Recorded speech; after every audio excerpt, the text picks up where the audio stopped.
4:12 a.m., off Venezuela's northern coast.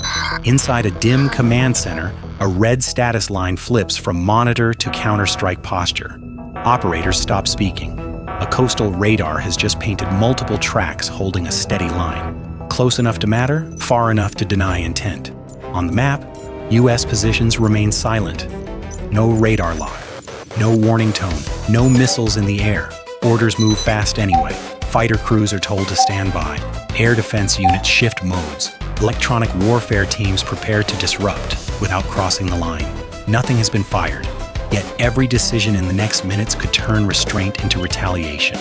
If modern conflict is decided before the first shot, who actually controls this moment?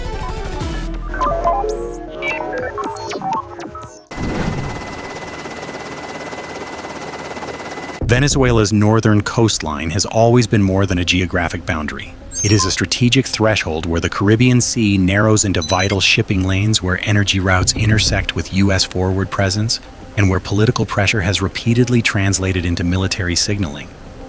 For Caracas, the coastline is not just territory to defend, it is the last buffer against external leverage.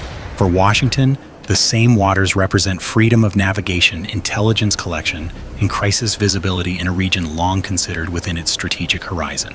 This tension did not emerge overnight. Years of sanctions, diplomatic breakdowns, and mutual accusations hardened perceptions on both sides. Venezuela invested selectively not to match U.S. power ship for ship or aircraft for aircraft, but to raise the cost of approach.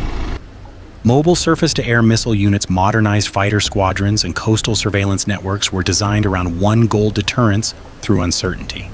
The message was simple: any approach would be seen tracked and contested, even if not immediately engaged. The United States, meanwhile, refined a different approach: persistent presence without provocation. ISR aircraft flying predictable profiles. Naval patrols operating under strict rules of engagement. The intent was visibility, not confrontation. Maintaining awareness while avoiding actions that could be framed as escalation. Silence became a tool. Radar stayed cold. Fire control systems remained inactive. The absence of signals was meant to project confidence and restraint. But strategic restraint cuts both ways. When one side withholds signals, the other must decide whether silence means caution or preparation. For Venezuelan commanders, U.S. quiet often reads as ambiguity, and ambiguity is dangerous. History has taught them that waiting for clarity can mean losing initiative. That is why doctrines emphasize readiness over reaction, posture over provocation. This is the environment in which the counterstrike order was issued. Not as a declaration of attack, but as a shift in balance from observation to conditional response. A reminder that deterrence is not passive. It is maintained through visible readiness and disciplined control. The question is not why tensions exist here. The question is how long both sides can operate inches from escalation, relying on judgment instead of firepower. Preparation began hours before the order was spoken aloud. Along the coastline, surveillance teams had already been rotating through extended shifts, eyes fixed on screens that rarely stayed quiet for long. Coastal radar stations tracked surface movement in kilometers and air contacts in feet, while passive sensors listened, collecting emissions without revealing their own presence. Every contact was logged, tagged, and compared against routine patterns. Tonight felt different, not because of volume, but because of precision. The tracks were clean, stable, deliberate. Inside the operations room, intelligence officers layered feeds. Satellite passes from earlier in the night confirmed U.S. naval positioning. Signals teams noted disciplined emissions control, no active targeting radars, no fire control signatures. That silence triggered concern rather than comfort. Silence meant intent was being managed, not absent. One analyst quietly flagged the pattern: ISR behavior consistent with proximity mapping, not transit. On the flight line, fighter crews were already awake, not scrambling, waiting. Pilots reviewed engagement envelopes and fuel states, rehearsing intercept geometry without being told to move. A senior controller reminded them of the rule that mattered most: hold the line, do not cross it. The mission was presence, not pursuit. Electronic warfare teams prepared their own tools. Jamming profiles were preloaded but kept cold, designed to degrade situational awareness without blinding it. The objective was control, not chaos. In this phase, disruption was a signal, not a weapon. Across the water, U.S. operators were doing much the same. ISR crews monitored Venezuelan radar behavior, noting frequency shifts and brief activations. Analysts debated whether the changes indicated calibration or escalation. Commanders chose caution. Courses were adjusted by small margins. Altitude shifted just enough to test response without provoking it. This was intelligence work at its most fragile. No single data point meant anything alone. Meaning emerged only through patterns, timing, and restraint. A misread here would not just cause embarrassment, it could trigger a chain reaction neither side truly wanted.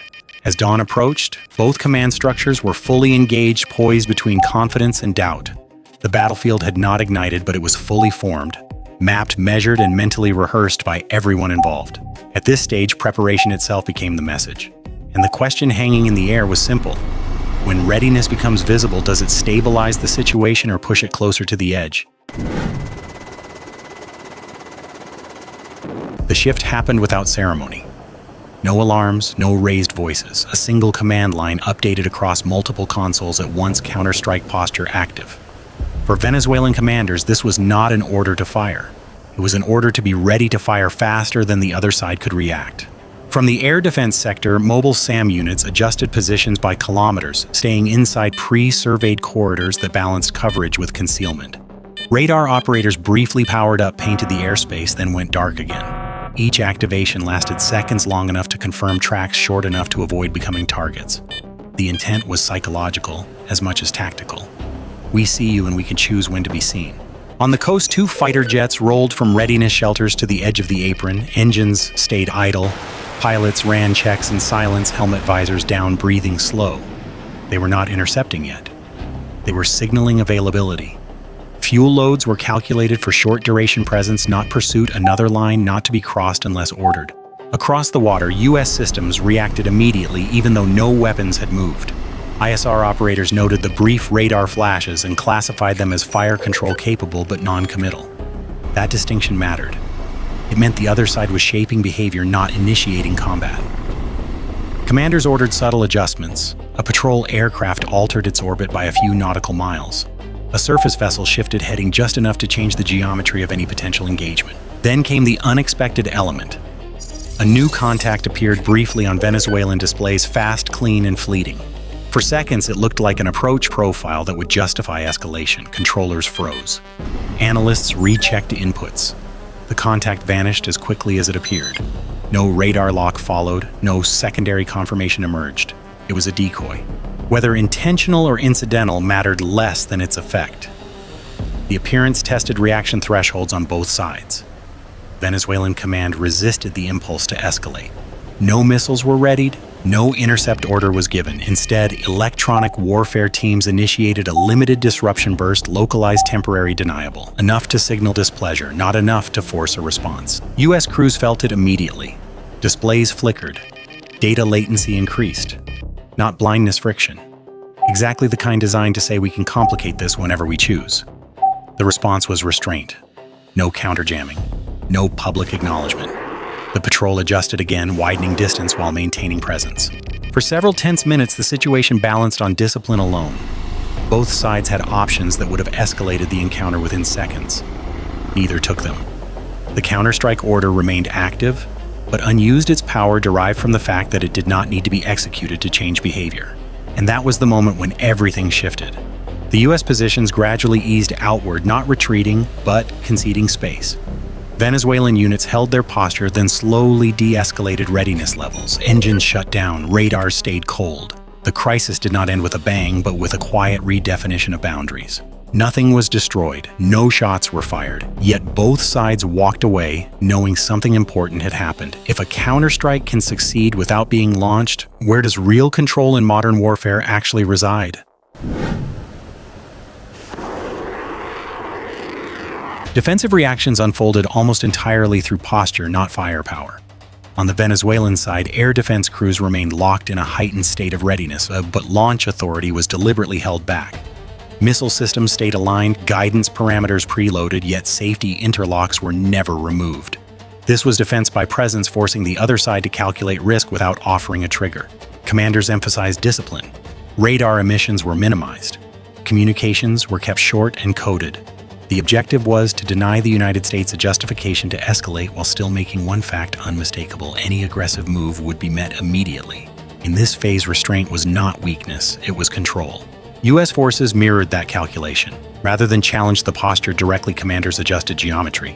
Aircraft increased lateral separation. Naval elements altered speed and heading, breaking engagement envelopes without announcing withdrawal. Defensive systems remained active but silent, avoiding any signal that could be misread as preparation to strike. This mutual restraint was not accidental. It reflected doctrine shaped by past close calls where misinterpretation, not intent, nearly triggered conflict. Both sides understood that once defensive systems fully activate, decision windows collapse from minutes to seconds. Keeping those systems on standby preserved time, and time preserved options. The encounter ended not because one side blinked, but because both recognized the same danger: escalation without gain. Defensive response in this case meant absorbing pressure without reacting impulsively, and that leaves a harder question behind when defense succeeds by doing nothing. How close did both sides come to doing too much? The mechanics behind this encounter reveal why modern deterrence often works best when weapons remain unused. Venezuela's layered air defense concept is built around creating uncertainty rather than guaranteeing interception. Mobile SAM systems capable of engaging targets at varying altitudes are positioned to force approaching aircraft and vessels into constant recalculation. The key is not coverage alone, but ambiguity. The opponent never knows which sensor is active, which launcher is live, or how quickly engagement authority can be granted. Radar behavior played a decisive role. Brief activations followed by immediate shutdowns prevented reliable targeting while still confirming track quality. This tactic limits exposure to anti-radiation weapons and complicates intelligence analysis. From the opposing perspective, each radar flash raises a question: was that a routine scan or the final step before launch? That uncertainty shapes movement more effectively than continuous illumination ever could. Electronic warfare added another layer. The localized disruption experienced by U.S. systems was not intended to blind sensors, but to introduce friction. Slight delays, degraded clarity, increased workload. In military terms, friction multiplies risk. A pilot or commander forced to question data quality becomes more conservative, widening margins and slowing tempo. That is precisely the effect sought here. On the U.S. side, emission control and geometry management were equally deliberate. By keeping fire control radars cold and adjusting distance rather than heading straight in or out, commanders avoided signaling hostile intent. Defensive systems stayed ready but silent. This preserved escalation control while still protecting forces if the situation deteriorated. Cost asymmetry underpins all of this. Maintaining readiness fuel personnel system wear costs far less than launching interceptors or missiles that may achieve nothing beyond political fallout. In that sense, deterrence becomes an economic strategy as much as a tactical one. What this encounter demonstrates is a shift in how power is exercised. Control is achieved not by destroying the opponent's capability, but by shaping their decisions. The side that best manages perception, timing, and restraint can alter outcomes without crossing legal or political thresholds. And that raises an uncomfortable thought: if wars are increasingly decided in these silent margins, how often do such confrontations pass unnoticed until one finally goes wrong?